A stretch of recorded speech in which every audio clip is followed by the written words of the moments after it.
going on, guys? It's Nick from Surfcast in the Island, back at you with another video. Today's topic of discussion is actually going to be a rod review. It hasn't been a requested video, but it would be a video that a lot of people would be highly interested in, I believe. It's a higher end rod, that being the Odm Evolution 9-foot. I have the 10-foot as well, so I could give my honest feedback about that rod as well.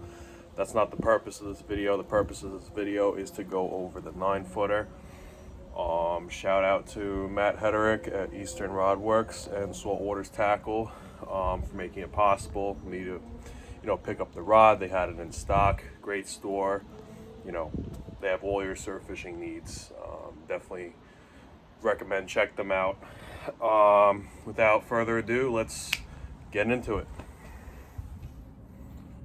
Alright, so picking up the rod right away, the first thing you'll notice is the lightness of it.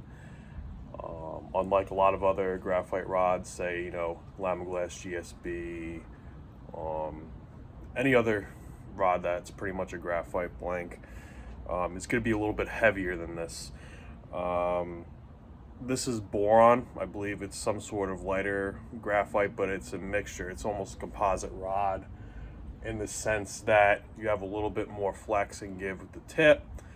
I found that, aside from the lightness and being able to pretty much hold this rod all day, having a little bit of extra tip, especially with treble hook baits, you tend to pin fish a little better.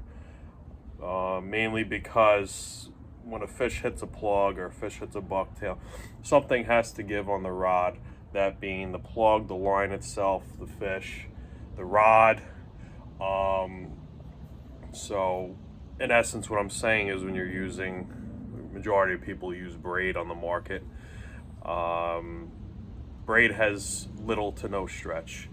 And that means if you're working a fish on a heavy graphite stick, you tend to throw hooks, the fish will spit hooks. You're working the fish for a really long time, you create a big hole in his mouth and you lose him in the wash, because that's mainly where guys lose fish. That tends to what happens with graphite rods. Now you can see the bend on this rod. I believe this is a moderate fast and composite, like I said. You can see here, rod's got nice tip to it. Probably bends a little bit below the top third of the rod. And again, I've had a whole fall's worth of experience with this rod. Late summer, all fall pretty much, and I can say it's great for open beach applications, back bays. Not something I would recommend for jetties and fishing on high elevated rocks or other types of situations that'll put you in where you have to flip a fish, because just from handling this rod, it doesn't have enough backbone to really flip a fish or really move a fish in that regard.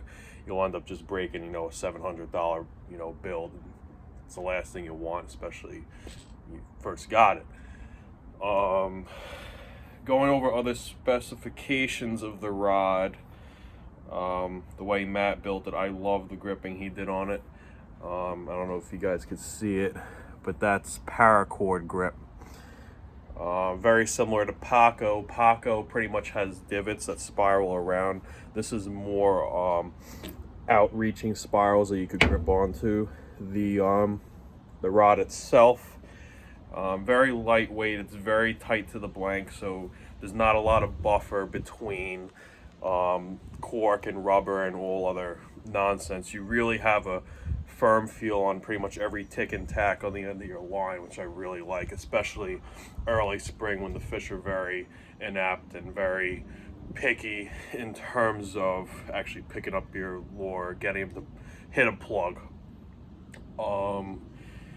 In terms of aesthetically, the colors on it, you'll see it's an iridescent, almost like a chameleon color. So when the trajectory of the sun or any type of ambient light put on it, it changes from like a purple hue to like a turquoise green. I know it's not really important in the sense of performance, but aesthetically it looks really cool. There's not many blanks at all that I could think of on the market that look like this. In terms of the guides installed, I believe these are single foot Fuji's. This seems like a 30 stripper, probably maybe a bunch of 20s, and obviously a 10 towards the tip.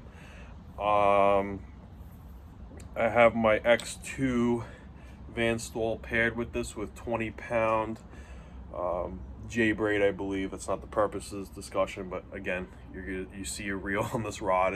That's what I have paired with it. A great reel. I'll do a review on that. Not the purpose of this video, but I will go over in more depth to follow up on my anticipation video of actual raw performance of how the X2 holds up in the surf.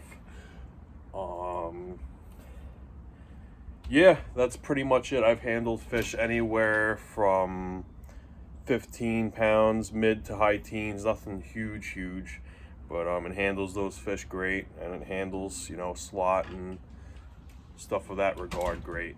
So if I was gonna, you know, recommend a rod where, you know, someone really wanted to step their game up, try something different outside of Lama Glass or outside of, you know, any other rods they've been using, definitely give ODM a check. They have other lines such as the Frontier, the Genesis, which I also have some experience with. If guys want me to do a video on that, leave a comment in the comment section. But that pretty much wraps up this video, and the last thing I would like to mention is things that you would throw on this. It would be bucktails, are really good, little top waters, soft plastics, anything that'll fit the open beach and back bay applications. So yeah, that pretty much wraps up this discussion. If you guys have any questions, comments, likes, concerns, please hit that subscribe button and stay in tune for, you know, my next videos. Thank you.